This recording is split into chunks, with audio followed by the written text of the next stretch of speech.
A weekly routine of yoga and meditation may strengthen thinking skills and help to stave off aging-related mental decline, according to a new study of older adults with early signs of memory problems.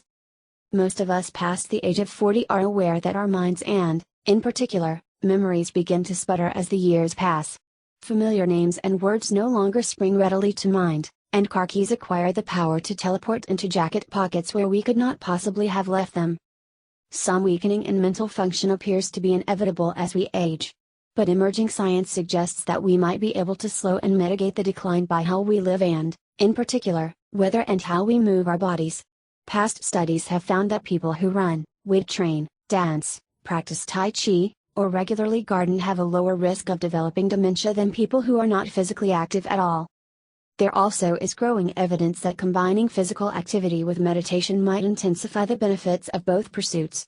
In an interesting study that I wrote about recently, for example, people with depression who meditated before they went for a run showed greater improvements in their mood than people who did either of those activities alone.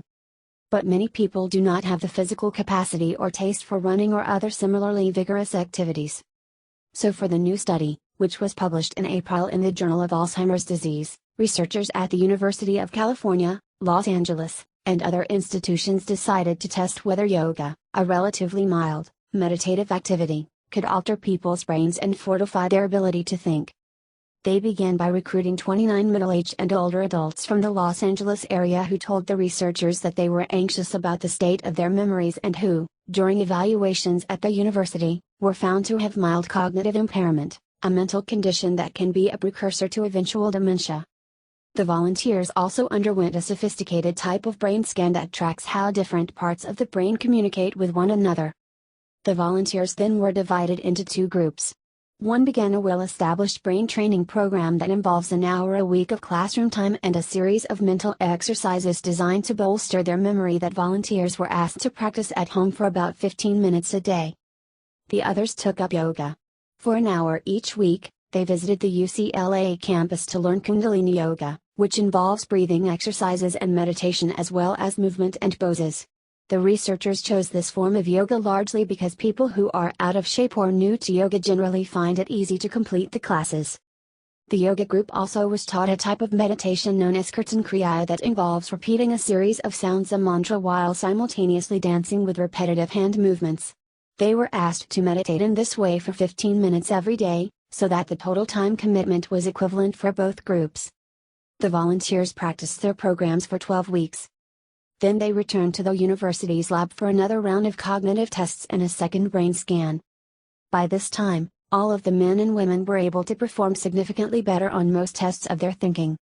But only those who had practiced yoga and meditation showed improvements in their moods. They scored lower on an assessment of potential depression than those in the brain training group, and they performed much better on a test of visuospatial memory, a type of remembering that is important for balance, depth perception, and the ability to recognize objects and navigate the world.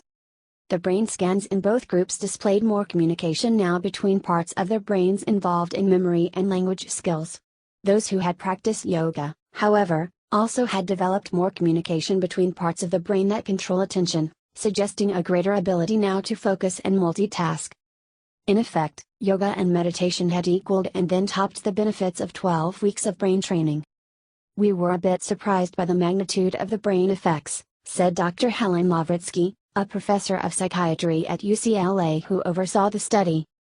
How, physiologically, yoga and meditation had uniquely changed the volunteers' brains is impossible to know from this study, although reductions in stress hormones and anxiety are likely to play a substantial role, she said. These were all people worried about the state of their minds, she pointed out. Movement also increases the levels of various biochemicals in the muscles and brains that are associated with improved brain health, she said. Whether other forms of yoga and meditation or either activity on its own might likewise bulk up the brain remains a mystery, she said. But there may be something especially potent, she said, about combining yoga with the type of meditation practiced in this study, during which people were not completely still,